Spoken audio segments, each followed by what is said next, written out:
झालं. नमस्कार. सर्वप्रथम सर्वांना कार्तिकी एकादशीच्या हार्दिक शुभेच्छा. आज अगदी गोड दिवस आहे आणि ही आपली पत्रकार परिषद आहे. पण आपल्याकडे पत्रकार नाहीये कारण आपण कोणता नेता नाहीये. आपला सोशल मीडियाच आपला पत्रकार आणि तेच तुमच्या पुढे मांडत आहे सगळं. मी माझ्या शेतामध्ये बसलेलो आहे. मी खूप श्रीमंत मोठा किंवा अजून काही असा काही नाहीये. एक सामान्य शेतकऱ्याचा सामान्य शेतकरी पुत्र. आजपर्यंत शेतकऱ्यांसाठी लढत आलोय, आता पण लढत आहे. अगदी भाजपाच्या छाताडावर बसलोय. काल परवा दिवशीच मी एक 100 करोडचा घोटाळा बाहेर काढला. EIL दाखल करण्याच्या तयारीमध्येच आहे मी. ही पत्रकार परिषद घेण्याचं सगळ्यात पहिलं कारण आहे ते म्हणजे एका विशिष्ट गोष्टीच्या मागे लागल्यामुळं. या महाराष्ट्रामध्ये खूप मोठी झुंडशाही आणि गुंडशाही मी मागच्या 3 दिवसामध्ये बघितली. ती मी अनुभवली.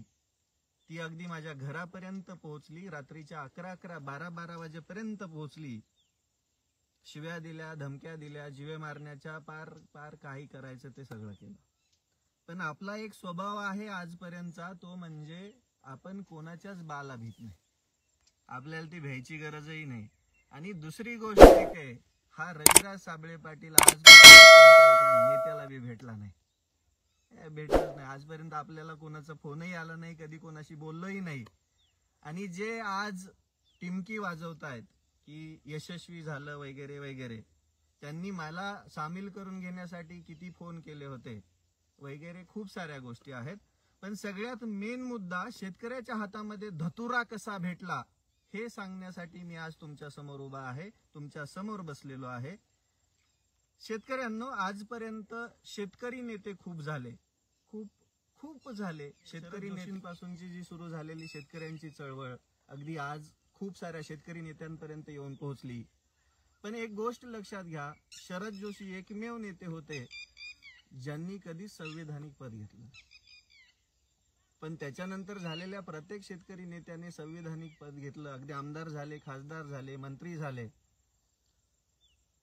आणि जेव्हा हे संविधानिक पदावरती होते त्यावेळेस हे शेतकऱ्यांच्या बाजूने कधीच बोलले नाहीत. ही वस्तुस्थिती आहे. काल परवाच्या ज्या गोष्टी घडल्या त्याला आमचा अगदी जाहीर पाठिंबा होता. मला हे म्हणायचंच नाहीये की इथून मागे जे घडलं, इथून मागे ज्या गोष्टी केल्या किंवा इथून मागे ज्या गोष्टी घडल्या त्या सगळ्या गोष्टींमध्ये आम्हाला तीळ मात्र शंका नाही की तुम्ही लढले नाही. पण आम्हाला फक्त एकच प्रश्न पडला की आंदोलन सोडून तुम्ही मुंबईला कसे गेले. मग एक सामान्य शेतकरी पुत्र म्हणून मी प्रश्न विचारला आणि तो प्रश्न एवढा जिव्हारी लागला की अक्षरशः जीवे मारण्याचा पण प्रयत्न झाला. हरकत नाही, तुम्ही मारून टाकू शकता, प्रॉब्लेम नाहीये. कारण की मारून विचार कधीच मरू शकत नाही, ही वस्तुस्थिती आहे. आणि मी आजपर्यंत हे बघा काळ्या मातीवरती बसलोय. ही काळी आई माझी माऊली आहे, हिच्यासाठी मी धडपडत आहे.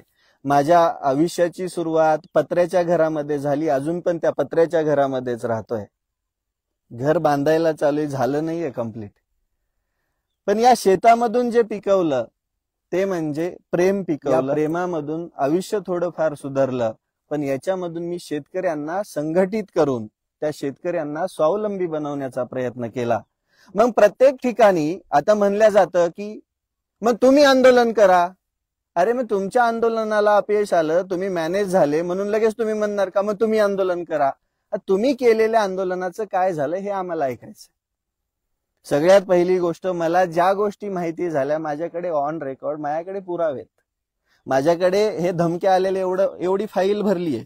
NC दाखल करू मी बेजार आहे. काय म्हणे तर तेढ निर्माण केली कुठं समाजा. अहो हे बघा, हे पोलीस स्टेशनच्याच NC आहेत सगळ्या. हे सगळी कागद त्याचीच आहेत पूर्ण. तर सांगायचं तात्पर्य एकच आहे की जर तुम्ही एवढेच खरे आहात तर कधी कमेंट बॉक्स चेक करा. कमेंट बॉक्स जाऊ द्या, सर्वसामान्य शेतकऱ्याला जाऊन विचारा की त्याच्या हातामध्ये नेमकं किती आणि काय फायदा झालाय ते. दुसरी गोष्ट, मला सगळ्यात पहिली तुम्हाला एक गोष्ट दाखवायची, तुम्ही बघितली बी असेल पण मला परत एकदा अधोरेखित करायची आणि दाखवायची आहे. हे रात्री संध्याकाळी माझ्या घरच्या फोनवर आलेला फोन आहे. काय म्हणतात ना, घरचा फोन आहे, याच्यावर तू फोन करतो का रात्रीच्या 11 वाजता? बच्चू भाऊ हा व्यक्ती 10 मिनिट मला शिव्या देत होता, धमक्या देत होता आणि त्यानंतर भाषा बदलली. तुला काय आता का भाषा बदलली तुझी? तू मादरचोत म्हणत होता ना मगाशी. तुझं ऐक ना, तुझं नाव आलं, तुझ्या गोष्टी आल्या, तू माझ्या घरच्या फोनवर रात्रीच्या 11 वाजता फोन करत आहे. तू मला तुझ्या बच्चू भाऊच्या नावाने शिव्या देत आहे. तू मला तुझ्या बच्चू भाऊच्या नावानं धमक्या देत आहे. तू रात्रीच्या 11 वाजता फोन करत आहे. कशासाठी करत आहे तू कशासाठी करत आहे? बच्चू भाऊ ऐक ना, तू काळजीच करू नको. तू कोण? सौरभ? काय नाव आहे याचं? काय नाव आहे याचं? सौरभ दिलीपराव ठाकरे. तुझं गाव कोणतं? तू महाराष्ट्राला फसवतच नाही. मी फसवलं तुझ्या बच्चू भाऊने आणि तुम्हाला शिव्या देतो काय फोन करून? तू रील ऐक ना, तुझी भाषा आता का बदलली? आता ही ऍक्च्युअल भाषा. लोकांकडून पैसे घेऊन बोलतो.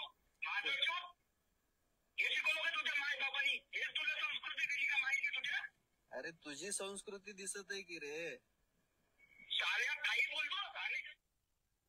आता हा साल्या शब्द कोणाचा आहे हा काय महाराष्ट्राला माहिती आहे. आता या महाराष्ट्राला, अख्ख्या महाराष्ट्राला माहिती आहे की पैसे कुणी घेतलेत नेमके. पैसे ऐका ना, पैशासाठी करत असतो. माझ्या सोशल मीडियावरून येणारा एक न एक पैसा अख्खा सामान्य शेतकरी ज्याला गरज आहे, शेतकऱ्याची लेकरं जी जिल्हा परिषद शाळेला शिकताय आणि जी लेकरं जिथं खरंच शेतकऱ्याला अडचण आहे तिथे जातो. एक आणि काय म्हणतात ना, मागच्या अतिवृष्टीमध्ये 51,000 रुपये जेवढे पेमेंट आलं होतं फेसबुकचं, ते मी 51,000 रुपये ऍज इट इज मुख्यमंत्री सहायता निधीमध्ये टाकलं. काल बार्शीचं प्रकरण झालं ज्याच्यामध्ये एका समाजकंटकाने शेतकऱ्याच्या बागेवरती तणनाशकाची फवारणी केली, त्याला आर्थिक स्वरूपात मदत केली. 1100 लेकरांचं पालकत्व घेतलंय. त्यांना साहित्य पोहोचवण्याचं, त्यांना आधार देण्याचं काम मी महाराष्ट्रामध्ये करत आहे. बघायचं असेल तर रिश फाउंडेशनचं पेज पण तुम्ही बघू शकता. मग जर पैशासाठी तेवढा अट्टहास होता तर माझ्या बोलण्यामध्ये खूप ताकद आहे. मग कोणत्या तरी पक्षाच्या वळचणीला बसलोच असतो ना, 100% बसलो असतो. काय म्हणतात ना, जर काहीतरी कमवायचंच आहे तर. पण सगळ्या भिकारचोट नेत्यांना फाट्यावर मारून मी आज महाराष्ट्राच्या मनामध्ये राज्य करतो. त्याचं कारण म्हणजे माझी प्रामाणिकता आहे. आज एकादशीचा दिवस आहे, माझ्या गळ्यामध्ये पण माळ आहे. एकादशीचा दिवस आहे. श्रीकृष्णाला मानणारा मी आजपर्यंत शेतकऱ्यांच्या बद्दलची प्रामाणिकता मी कधीच सोडली नाही आणि कधी सोडणारही नाही. मग माझा फक्त एकच प्रश्न होता, तो म्हणजे आदल्या दिवसापर्यंत माझा सपोर्ट होता. अगदी दुसऱ्या दिवशी सकाळी मी नागपूरला जायला निघालो.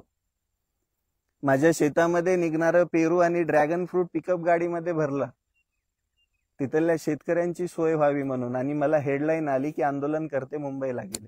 कसं जायचं सांगा?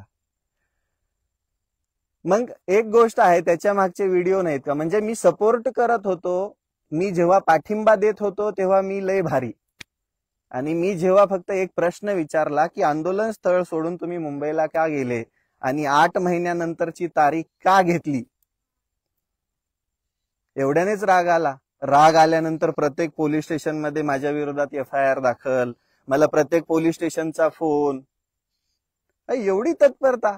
आणि काय केलंय मी? या भारताच्या लोकशाहीमध्ये एका प्रत्येक सामान्य माणसाला हा अधिकार आहे, व्यक्ती स्वातंत्र्य आहे, त्या माणसाला त्याचं मत मांडण्याचा अधिकार आहे. मग तुम्ही त्याला शिव्या देणार, जीवे मारण्याची धमकी देणार, हे अजून पण फोन येत आहे कंटिन्यू, एकही सेकंद नाहीये. मग मी म्हणावं का आता ही पार्टी लोकशाही दृष्टीने चांगली नाहीये, गुंडांची पार्टी आहे म्हणू शकतो का? म्हणल्यावर अजून राग येईल.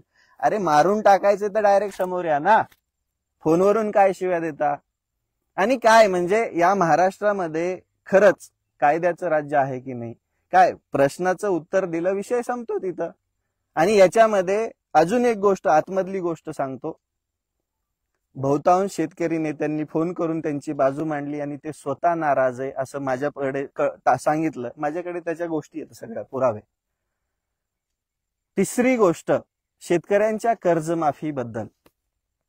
कर्जमाफी सगळ्यात सुरुवातीची मागणी काय होती की या महायुती सरकारने शेतकऱ्यांना कर्जमाफीचं आश्वासन दिलं. पहिल्या कॅबिनेटमध्ये बैठक घेऊन कर्जमाफी देऊ असं इथल्या नाजायज राज्यकर्त्यांनी सांगितलं आणि त्यानंतर त्यांनी घुमजाव केला, कारण की पाशवी बहुमत भेटलं. ते कशाच्या जीवावर भेटलं ते त्यांना माहिती, पण महाराष्ट्राच्या जनतेला माहिती आहे की हे सरकार कसं निवडून आलं. मग मागणी काय होती की कर्जमाफी लगेच इमिजिएट झाली पाहिजे. मग 8 महिन्यानंतरची तारीख का? मग त्याला कारण का 31 मार्च पर्यंत अजून आम्ही कर्ज थकवून मग भरू? अरे काय, सामान्य शेतकरी भोळा आहे म्हणून काही कारण द्यायची आणि काही बोलायचं. पहिली एक समिती, त्यानंतर दुसरी समिती आणि आता तिसरी समिती, म्हणजे सगळ्या समित्यांना 6 महिन्याचा, 7 महिन्याचा, 9 महिन्याचा वेळ. त्यानंतर समिती अहवाल देणार आणि कर्जमाफी करणार. कर्जमाफी करण्याला समिती लागते का? माझी या नाजायज सरकारला एक विचार नाही, समिती कशासाठी लागते? प्रत्येक गोष्टीमध्ये तुम्हाला समिती लागते का? काल महाराष्ट्रामध्ये अति मुसळधार पावसाने, अतिवृष्टीने, ओल्या दुष्काळाने शेतकरी उद्ध्वस्त झाला. हे तुमच्या डोळ्याने तुम्ही बघितलं. सगळे दौरे तुम्ही केले होते सगळीकडे जाऊन. ओला दुष्काळ तर तुम्ही जाहीर केलाच नाही. त्यानंतर मदत आधी, सगळ्यात आधी 8,500 रुपये तोंडाला पानं पुसणारी मदत दिली. त्यानंतर आंदोलनं झाली, आंदोलनं केली. आम्ही पण आंदोलनं केली ना, का ते दिसत नाहीये? तुमच्या आणि आमच्या वयामध्ये फरक आहे ना. आम्ही 60च्या वयापर्यंत आम्ही 300 नाही 1000 गुन्हे अंगावर घेऊ आणि आम्ही घेत आहेत. फक्त आम्हाला स्टंटबाजी करायची सवय नाहीये म्हणून कोणाला माहित नाही. या शेतकऱ्यांसाठीच, या शेतकऱ्यांना लाईट मिळावी म्हणून 2020 मध्ये जेलमध्ये गेलोय मी. हे माहिती आहे का तुम्हाला? मग त्या गोष्टीचं भांडवल करायचं का? मी करायचं का सांगा? प्रत्येक गोष्टीचं भांडवल करता येत नसतं. प्रत्येक ठिकाणी आपल्याला योग्यरित्या संविधानामध्ये राहून काम करावं लागतं आणि आम्ही ते करत आलो.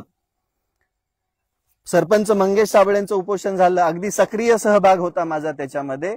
ते आंदोलन सुटलं, तिथं सरकार येत नव्हतं, कलेक्टर सुद्धा यायला तयार नव्हता.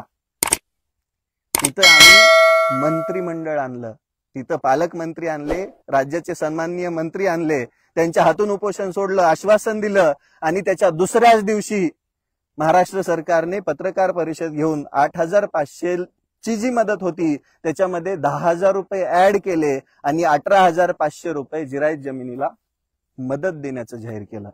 31,500 कोटीचं बजेट दिलं.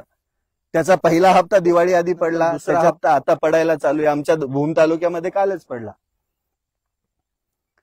मग एक गोष्ट लक्षात घ्या, आंदोलन फेल झालं की तुम्ही आंदोलन करा, ही कुठली विचारणा? अरे तुम्ही कसं फेल झाला ते सांगा ना. ते सांगण्यासाठी ते सांगणं गरजेचं असतं. दुसरी गोष्ट, एखादा व्यक्ती संवैधानिक प्रश्न विचारतोय, अभिव्यक्ती स्वातंत्र्याचा वापर करून, कोणतीही बदनामी न करता, कोणताही अपशब्द न वापरता फक्त प्रश्न विचारतोय, तर तुम्ही लगेच त्या व्यक्तीवरती सगळे झुंडशाहीने लोक सोडणार का? त्याला जीवे मारण्याचा प्रयत्न करणार का? त्याला शिव्या देणार का? त्याच्या घरी फोन करणार का? पोलीस स्टेशन मधून फोन करून घेणार का?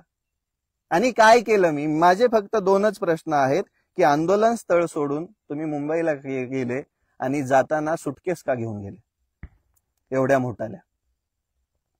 मग हे विचारलं की राग आला. राग आल्यानंतर एवढं डायरेक्ट शिव्या वगैरे वगैरे, गुन्हे दाखल करू, हे करू, ते करू, प्रत्येकाला खेचू, हे करू, दाखवणार सगळ्यांना.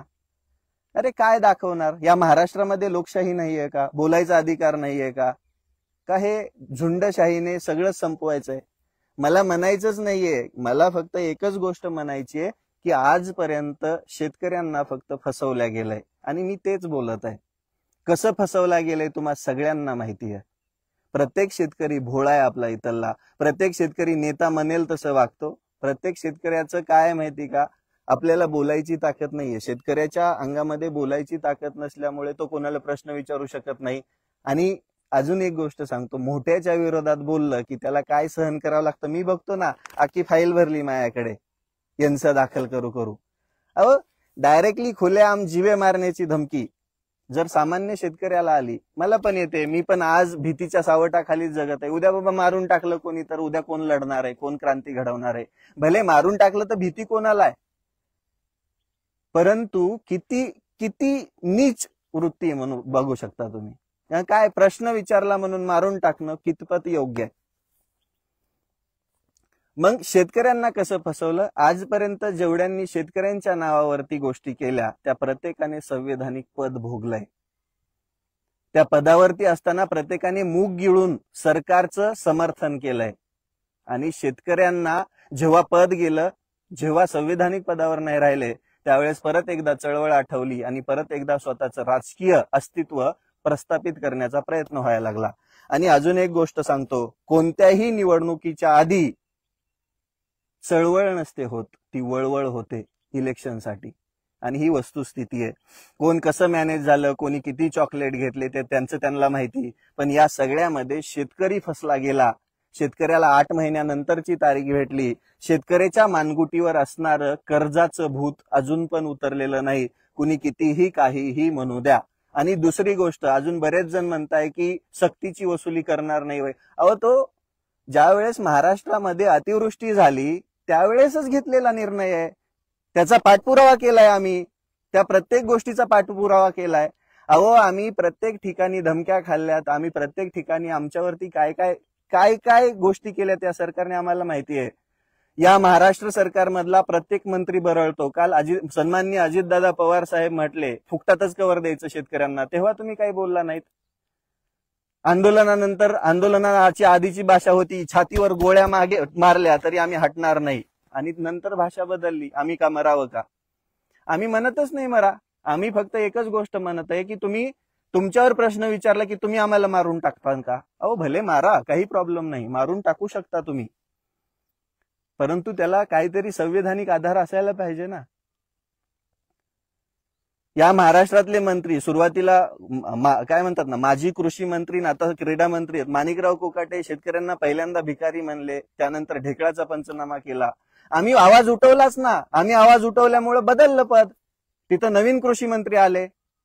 आम्ही प्रत्येक ठिकाणी जिथं जिथं सरकार भिकारचं चोटासारखं काम करत चुकलेलं आहे तिथं आम्ही प्रत्येक ठिकाणी आवाज उठवलाय आणि कायमस्वरूपी आवाज उठवता राहणार. या भारत देशामध्ये मी तुम्हाला माझी विचारसरणी, या भारत देशामध्ये मला कोणत्याच पक्षाची विचारसरणी आवडत नाही. मला विचार आवडतात शहीद आझम भगतसिंगांचे, मला विचार आवडतात छत्रपती शिवाजी महाराजांचे.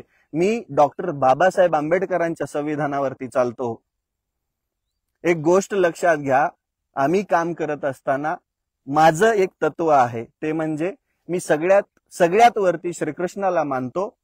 मी छत्रपती शिवरायांनी जे स्वराज्य स्थापन केलं, त्यांची जी नीती होती, त्या नीतीवरती माझं सगळं कामाचं मार्गक्रमण करतो. आणि डॉक्टर बाबासाहेब आंबेडकरांच्या संविधानानुसार इथल्या अडचणींना, समस्येला आणि सामान्य जनतेच्या त्रासाला त्याच्या विरोधात आवाज उठवून तुमच्या समोर मांडायचा माझा प्रयत्न असतो. आणि माझी हीच विचारसरणी आहे. मी कायमस्वरूपी या पुरोगामी महाराष्ट्रामध्ये फुले शाहू आंबेडकरांचा सन्मान केलाय आणि कायमस्वरूपी तो करत राहणार. मी एक सुशिक्षित, सुसंस्कृत आणि या मातीशी नाळ जोडलेला एक सामान्य शेतकरी पुत्र आहे. मला कोणता शेतकरी नेता व्हायचं नाहीये. ते जर व्हायचं असतं तर पहिल्याच दिवशी बॅनर लावला असता, असा हात वर केला असता आणि खाली लिहिलं असतं शेतकरी नेते रविराज साबळे. अरे नाही करायचं राजा हो. राजकारण करायचं असतं तर मी या गोष्टी केल्याच नसत्या. डायरेक्टली कोणाच्या तरी वळचणीला बसलो असतो, स्वतंत्र एखादी संघटना काढली असती, कार्यकर्ते गोळा केले असते आणि त्याच्या जीवावरती स्वतःचं राजकारण केलं असतं, स्वतःचं घर भरलं असतं, फार्म हाऊस बांधले असते. हे जे शेतामध्ये बसलं हे माझ्या वडिलांचं शेत आहे. माझ्या घरी 8-8.5 एकर शेती आहे. वडिलांना अजून पण त्यांच्याच नावावर आहे. मी अजून पण त्यांच्याकडून मागून घेऊन केलेल्या शेतीवरतीच ही शेती करत आहे. ही शेती बघा तुम्ही, आज खुरपून घेतलंय याला, आज खुरपून घेतलंय. 2-4 दिवसापूर्वी, 10 दिवसापूर्वी बेसळ डोस भरला होता. हे झाड पूर्णतः थांबलं होतं, स्टॉप झालं होतं. हे कसं वाढलंय बघा. हे सोनं पिकवतो आम्ही शेतामधून आणि या शेतामध्ये पिकणाऱ्या पिकांमधूनच आम्ही आमचं आयुष्य जगण्याचा प्रयत्न करतोय. पण शेतकऱ्याला कोणी फसवत असताना जर ते नाही बोललं, शेतकऱ्यांना जर माहीतच झालं नाही की बाबा आपलं कोण आहे, परक कोण आहे, तर मग काय राहिलं ना. आजपर्यंत शेतकरी संघटित झाला नाही, त्याचं कारण एकमेव आहे, ते म्हणजे शेतकऱ्यांना लाभलेले सगळे स्वतःचा स्वार्थ साधणारे नेते. आणि त्याच्यामुळे शेतकऱ्यांची चळवळ या महाराष्ट्रात उभी राहिली नाही.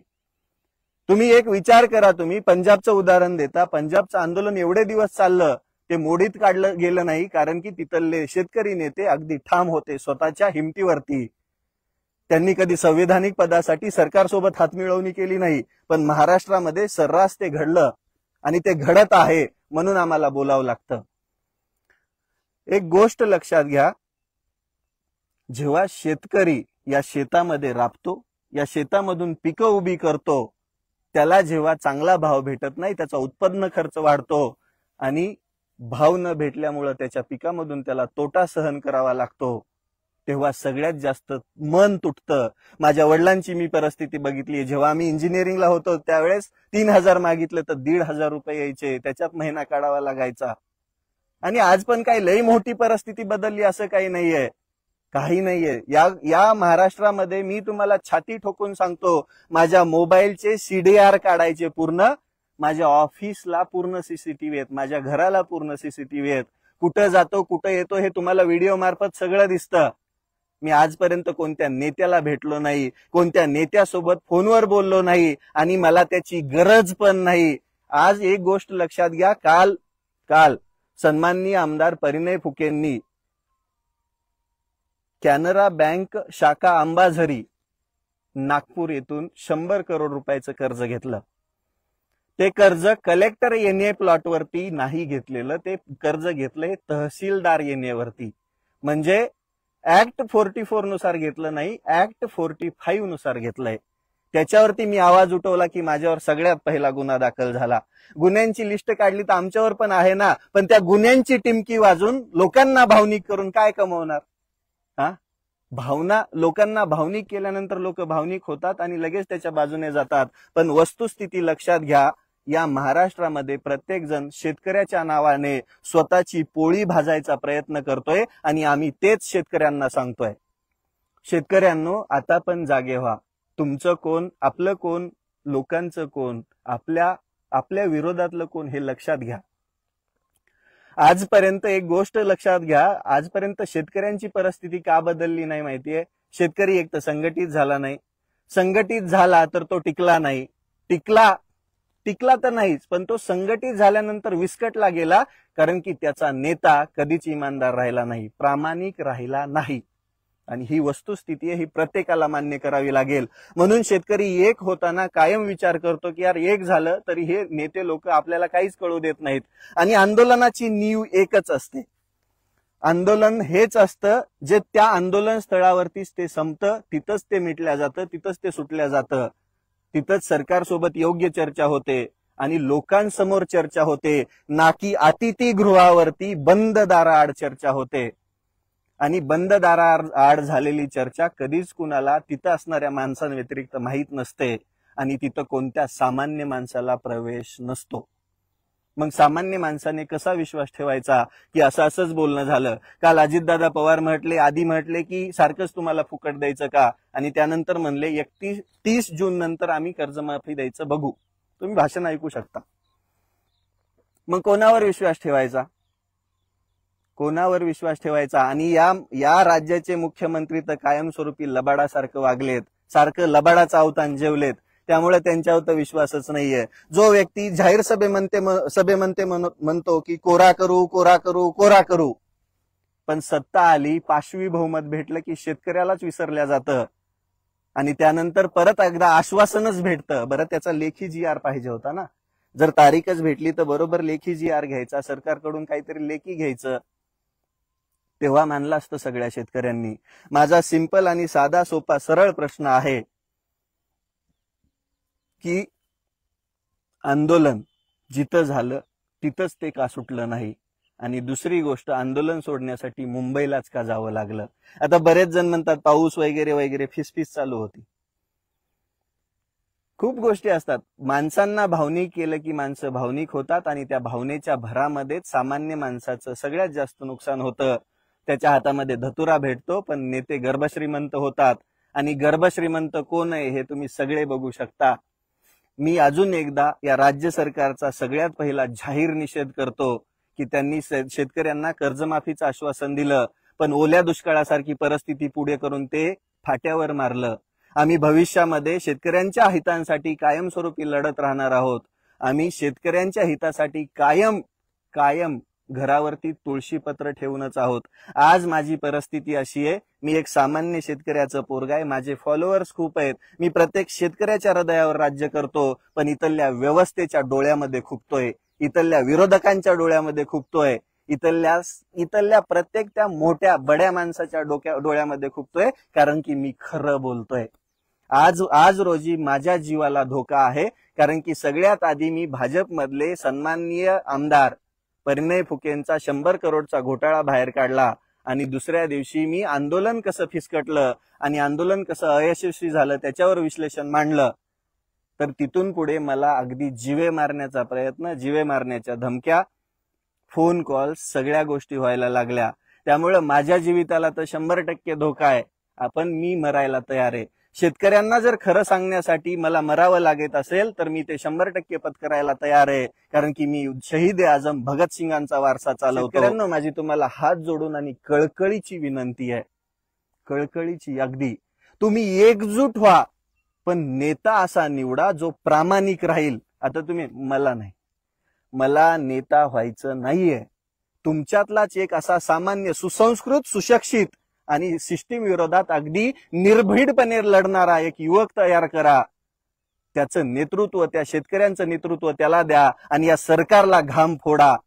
पण हे जे आदी नेते झालेत, ज्यांनी संविधानिक पद भोगली, ज्यांनी कायमस्वरूपी शेतकऱ्यांच्या नावावर पोळी भाजली, कायमस्वरूपी शेतकऱ्यांच्या हातात धतुरा दिला, त्यांना जरा टाळायचा प्रयत्न करा, तेव्हाच आपलं भलं होईल. भविष्यामध्ये ही माझी पहिली की शेवटची पत्रकार परिषद होईल माहित नाही, कारण की माझ्या जीवाला आज रोजी महाराष्ट्रातल्या बऱ्याच नेत्यांच्या लोकांपासून धोका आहे. मला मारून टाका बिंदास, काही हरकत नाही, पण माझा आवाज, मी जोपर्यंत जिवंत आहे तोपर्यंत इथल्या भिकारचोट व्यवस्थेला प्रश्न विचारणार, इथल्या नाजायज सरकारला प्रश्न विचारणार, इथल्या व्यवस्थेने जो अत्याचार केलाय सामान्य माणसाला त्याच्यावरती आवाज उठवणार. जो कोणी या महाराष्ट्रामध्ये व्यवस्थेमध्ये राहून सामान्य माणसाचं रक्त पिणार, त्या प्रत्येक भिकारचोटाला आम्ही धडा शिकवणार. तुर्तास जिवंत राहिलो तो परत भेटू, तोपर्यंत धन्यवाद. रविराज साबळे यांना बच्चूभाऊच्या विरोधात व्हिडिओ टाकण्यासाठी खोके मिळालेले आहे, म्हणून हा व्हिडिओ टाकतो. ही माहिती आत्ताच अपडेट मला मिळाली. त्या हरामखोरला बच्चूभाऊच्या विरोधात बच्चूभाऊला बदनाम करण्यासाठी सत्तेतल्या काही लोकांनी पैसे दिले आणि सांगितलं की तू रील बनव, टाक, त्याला बदनाम कर, म्हणून हा 2 दिवसापासून ती रील बनवत होता आणि टाकत होता. तर मित्रांनो, हा स्वतः शेतकरी पुत्र स्वतःला म्हणतो, परंतु याचा फक्त व्हिडिओ काढण्यापुरता हा शेतात जातो. याला काही संबंध याचा शेतात नाही. याचे सगळे बाकीचे राबतात शेतामध्ये, हा फक्त बसून राहतो घरामध्ये आणि व्हिडिओ काढण्याचं काम करतो. कारण याला व्हिडिओच्या माध्यमातून काही पेमेंट मिळतं, म्हणून हा फक्त व्हिडिओ काढण्याच्या नादात असतो. आज कोणावर व्हिडिओ बनवायचा आणि कसा बनवायचा याचा पूर्ण दिवस त्याच्यामध्येच जातो.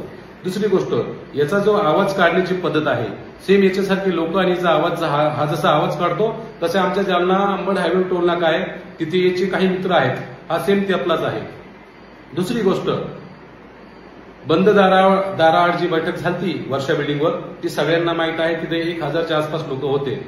त्यानंतर तू काही लोकांना, शेतकऱ्यांना पैसे देऊन व्हिडिओ काढत असतील, पण वंदनीय बच्चूभाऊच्या घरी 8 दिवसाला गरजू लोक असतात, त्यांना डेली पैसे दिले जातात. दवाखान्यासाठी मुंबईला जायचं असेल, त्यांना कॅन्सर असेल तर प्रत्येक लोकांना तिथं पैसा दिला जातो. दिव्यांग बांधवांना तिथं सांभाळलं जातं. त्याच्यानंतर 1000 रुपयापासून तर 2500 रुपयापर्यंत दिव्यांग बांधवांना मानधन करण्यासाठी भाऊनी संघर्ष केलेला आहे आणि लवकरच 6000 रुपयापर्यंत दिव्यांग बांधवांचं मानधन होणार आहे आणि शेतकऱ्याची कर्जमाफी पण लवकरच होणार आहे. परंतु तुला याची काही कळणार नाही. जे अंबानीची औलाद, अंबानीची पैदास आहे ना, ती सोशल मीडियाला बच्चूभाऊच्या विरोधात कमेंट करत आहेत. परंतु जे शेतकऱ्याचे पुत्र आहेत, जे शेतकरी आहेत, ते बिचारे बच्चूभाऊच्या विरोधात कमेंट करत नाहीत, पण अंबानीची औलाद कमेंट करतात. ज्याच्या तोंडात सोन्याचा चमचा आहे ती घाणेरडी औलाद कमेंट करतात. जरांगे पाटला विरोधात बी काल बच्चूभाऊ असं बोलले म्हणून एक सोशल मीडियाला बॅनर वगैरे फिरवण्यात आलं, परंतु तसं काही नाही. भाऊनी आणि जरांगे पाटलांनी स्पष्ट केलं आहे आजच. आणि एवढं पण सांगितलंय की सत्तेतल्या व तसेच भारतीय जनता पार्टीच्या काही लोकांनी ठराविक गुलगुल करणारी सोशल मीडियाची टीम ठेवली आहे. ती टीम ही रविराज साबळेची, म्हणून हा ज्याच्या विरोधात पैसा भेटेल त्याच्या विरोधात व्हिडिओ टाकण्याचं काम करतो. त्यामुळं बच्चू भाऊच्या विरोधात टाकू नको. बच्चू भाऊनी प्रामाणिक काम केलेलं आहे आणि करणार. बच्चू भाऊ सोबत जे नेते होते त्यांनी 40-40, 50-50 वर्ष आयुष्य घातलंय. तू काय त्यांच्या विरोधात बोलतो? तुझ्या बापाच्या वयाचे लोक आहेत ते, समजलं का? जरा लायकी ठेवून आणि भान ठेवून बोलत जा. आत्ताच तू अंड्यातून निघलास, समजलं?